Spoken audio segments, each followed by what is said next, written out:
Very good morning student. Chapter 2 lecture number 3। आज हम practical number देखेंगे 2। ऑलरेडी हमने लेक्चर 1 में इंट्रोडक्शन, लेक्चर 2 में प्रैक्टिकल प्रॉब्लम 1 मतलब इलस्ट्रेशन नंबर 1 देखा था, और आज हम देखेंगे illustration number 2, Nirali publication. Okay, तो illustration 2, Aspro limited Bandra runs the branch at a Chembur.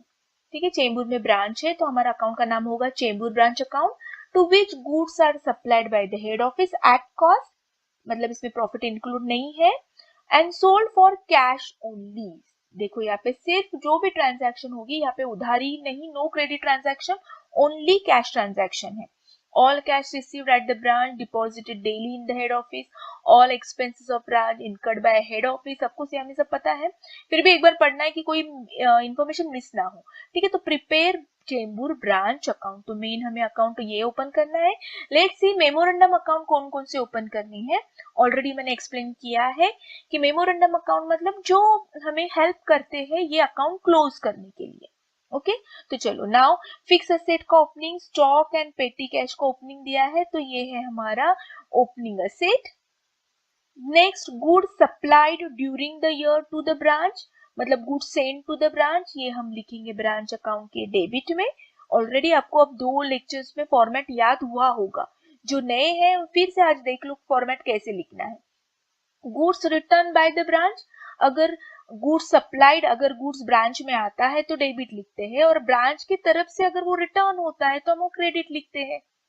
Remittance मतलब given by branch head office cash sales, that means branch ने हेड ऑफिस को कैश दिए हैं, तो ये भी क्रेडिट में लिखेंगे हम।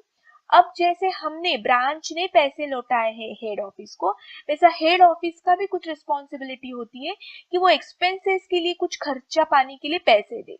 तो कौन कौन से खर्चे हैं? Rent, salary, postage, office insurance, ये 4 चीजों के लिए हेड ऑफिस ने ब्रांच को कैश दी है, तो ये आएगा डेबिट में। Stock of goods, of course closing दिया है असेट का, तो क्लोजिंग असेट अगर ओपनिंग हम डेबिट में लिखते हैं तो क्लोजिंग हम कहाँ लिखेंगे? क्रेडिट में। पेटी कैश एट ब्रांच, ऑफकोर्स इसका भी क्लोजिंग दिया है, सो अब आज हमें पेटी कैश ओपन करने की जरूरत है क्या, ये हम देखते हैं। हम देखते हैं कि इसके ओपन करना होगा या नहीं होगा, बट आई थिंक पेटी कैश दिया है क्लोजिंग, तो इसकी जरूरत ना पड़े, तो ये भी हम कहाँ लिखेंगे? Asset credit. Actual expenses incurred by the petty cashier 1250, so 1250 actual खर्चा हुआ है। Fix asset is subject to depreciation 20%, written down value.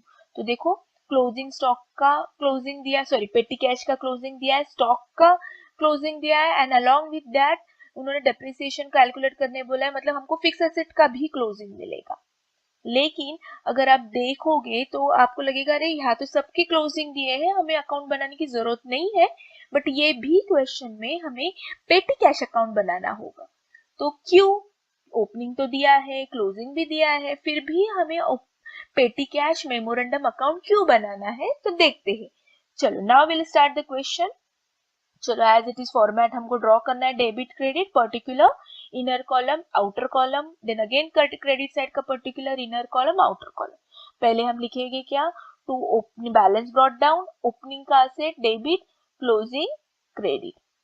ठीक है, opening liability credit, closing liability debit. लेकिन लास्ट के 2 क्वेश्चन में हमने देखा है, लास्ट का एक क्वेश्चन सॉरी, कि लायबिलिटी दी नहीं है। इस एग्जाम्पल में भी उन्होंने इलस्ट्रेशन में नहीं दी है, तो जस्ट पुट डैश, लेकिन ये हैबिट रखो आप लिखने की।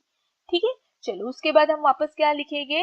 Goods send to the branch, अगर हेड ऑफिस ने हमें ब्रांच में गुड्स दिया तो डेबिट, अगर ब्रांच ने वापस रिटर्न किया तो क्रेडिट।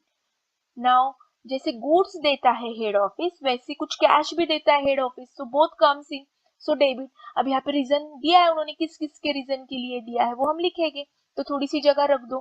ठीक है, तो अगर हेड ऑफिस ने हमें पैसे दिए ब्रांच को तो डेबिट, लेकिन ब्रांच भी सब सेलिंग होने के बाद पैसे देता है हेड ऑफिस को, तो वो यहाँ पे लिखो क्रेडिट में। क्या क्या रीजन है? 3 रीजन से देता है, एक तो कैश सेल्स, नहीं तो कलेक्शन फ्रॉम द डेटर्स, नहीं तो डेटर्स डायरेक्टली डिपॉजिटेड। ये तीनों में से कोई भी रीजन आपको क्वेश्चन में तो आप इधर ही लिखोगे, गॉट इट। बट इस क्वेश्चन में ये 2 तो आएगी ही नहीं, बिकॉज टोटली दे सेड कि उनकी जो भी ट्रांजैक्शन होती है only based on the cash transaction. Understood? So हमारा बेसिक जो स्ट्रक्चर है वो कंप्लीट हो गया है। अगर प्रॉफिट रहेगा तो डेबिट में आएगा, लॉस रहेगा तो क्रेडिट में आएगा। ओके चलो अब हम प्रॉब्लम सॉल्व करते हैं। Fix asset, stock and petty cash. Opening लिख दो, यहाँ पे हमने जगह छोड़ दी है। नाउ इनर कॉलम में, outer column done. Now goods send to the branch, देखो goods supplied during the branch, supplied मतलब ही सेंट, ठीक है। सो कितना किया है 1,24,500, लिख दो 1,24,500। नाउ अब बैंक पैसे मिले हेड ऑफिस से, कहाँ पे लिखा है, yes cheque sent to the branch for expenses. क्या क्या रीजन के लिए पैसे भेजे हैं, so rent, salary, postage, official insurance. लेकिन ध्यान देना है यहाँ पे पेटी कैश भी हमें लिखना है। क्यों लिखना है पेटी कैश, सो सी हियर, बाकी तो इन्होंने सब कुछ दिया है लेकिन पेटी कैश के लिए भी पैसे दिए होंगे ना, इसलिए तो यहाँ पे ओपनिंग पेटी कैश एंड क्लोजिंग पेटी कैश भी दिया है। अगर ओपनिंग पेटी कैश भी दिया है, क्लोजिंग पेटी कैश भी दिया है, एक्चुअल खर्चा भी दिया है पेटी कैश का, तो एक इंफॉर्मेशन मिसिंग है हमारी, वो है कि हेड ऑफिस ने टोटल पेटी कैश कितना दिया, क्योंकि जब तक हेड ऑफिस नहीं देगा पेटी कैश के लिए तब तक हम खर्चा भी नहीं कर सकते। Understood? So that is why here we need to open petty cash account. चलो नाउ इंफॉर्मेशन पुट करो, रेंट, सैलरी, वेजेस कितना है, पेटी कैश का हमें पता नहीं है। जब हम अकाउंट ओपन करेंगे फिलहाल ब्लैंक रखो या पेंसिल से क्वेश्चन करो ताकि हमें याद रहे कि हमें ये फाइंड आउट करना है। Got it? लायबिलिटी कुछ दी ही नहीं तो just put tick mark. So debit side finish. Now will move to the credit side. अब यहाँ पे अगेन ओपनिंग लायबिलिटी नहीं दी, पुट डैश।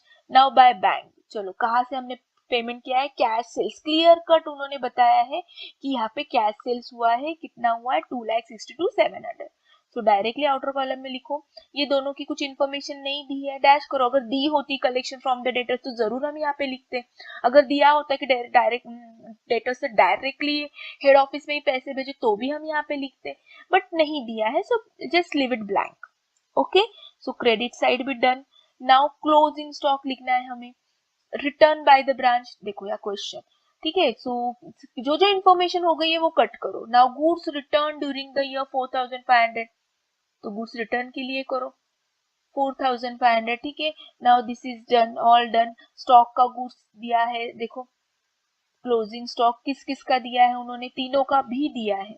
फिक्स असेट का ऑफकोर्स 15,000 ओपनिंग था, 20% बोला है उन्होंने, निकालो रिटर्न डाउन वैल्यू, तो 15,000 का 20%, सो इट कम्स 3,000। तो 15,000 में से 3,000 माइनस करो तो अभी उसका क्लोजिंग बैलेंस फर्नीचर का 12,000।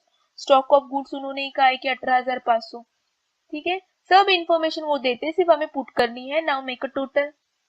So almost all done, but पेटी कैश का हमें ये फाइंड आउट करना है ना बैलेंस, इसके लिए हमने रखा है क्वेश्चन मार्क। तो इसके लिए हमें अकाउंट ओपन करना पड़ेगा पेटी कैश का।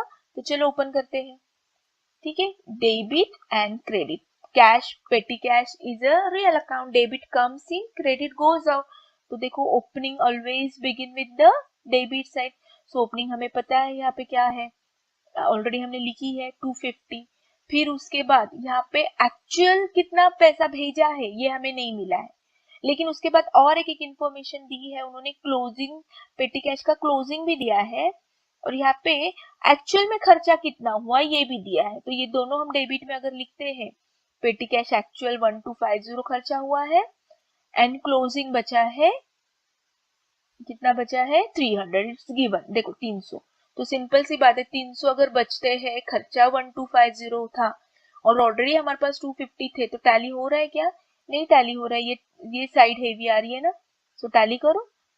सो 1,550, तो यहाँ पे जो भी आएगा उसको हम क्या कहेंगे, इसका मतलब 250 हमारे पास ऑलरेडी थे एंड हेड ऑफिस ने हमको 1,300 रुपए दिए। अंडरस्टूड? तो ये 1,300 जो मिले हैं, देखो कभी कभी हमको ये फाइंड आउट करना होता है, गॉट इट, कभी कभी ये भी फाइंड आउट करना होगा। तो ये बेसिकली आप याद रखो, ये 4 ही आइटम पेटी कैश में होते, इसके आगे और कुछ नहीं रहेगा। ओपनिंग, क्लोजिंग, कितना सेंड किया है हेड ऑफिस ने ब्रांच को, एंड एक्चुअल ब्रांच ने कितना खर्चा किया, 4 आइटम आपको अच्छे से याद रखना है, ठीक है। So now we get the answer 1,300। तो चलो पेज टर्न करो, और यहाँ पे जो हमने क्वेश्चन मार्क किया था पेटी कैश के इधर लिख दो अब 1,300। अब हम सबकी टोटल आउटर कॉलम में लिख सकते हैं। सो बस अब क्या करना है, कौन सी साइड हेवी है, देखो कैलकुलेटर ले लो और देखो। सो 2,98,000 क्रेडिट साइड हेवी आ रही है, ठीक है। इन तीनों की अगर टोटल हम करते तो इसकी टोटल आ रही है 2,98,000। तो अब क्या करना है, क्रेडिट माइनस डेबिट, तो ये भी तीनों की टोटल करो और ये तीनों की टोटल इस 2,98,000 में से माइनस करो, so 80,000। So this is called net profit transfer to general profit and loss, ठीक है। जो हम ओरिजिनल प्रॉफिट एंड लॉस बनाएंगे ना, तब ये ट्रांसफर करेंगे ब्रांच का। तो ये सिर्फ मुंबई ब्रांच का, जो भी मुंबई ब्रांच होगी और कोई ब्रांच होगी, उसका प्रॉफिट कितना है, 18,000। ऐसे अलग अलग ब्रांच के अलग अलग प्रॉफिट होंगे, फिर वो बाद में क्लब होंगे, और फाइनली जो हमारा मेन प्रॉफिट एंड लॉस होगा उसमें क्या करेंगे, हम लिखेंगे। तो आई होप आपको अब धीरे धीरे ब्रांच अकाउंट समझ में आ रहा है, और बहुत सारे 5-6 वीडियोस है जो प्रैक्टिकल प्रॉब्लम आपको अलग अलग मेथड पे सिखाएगा। सो तब तक के लिए have a nice day, bye bye.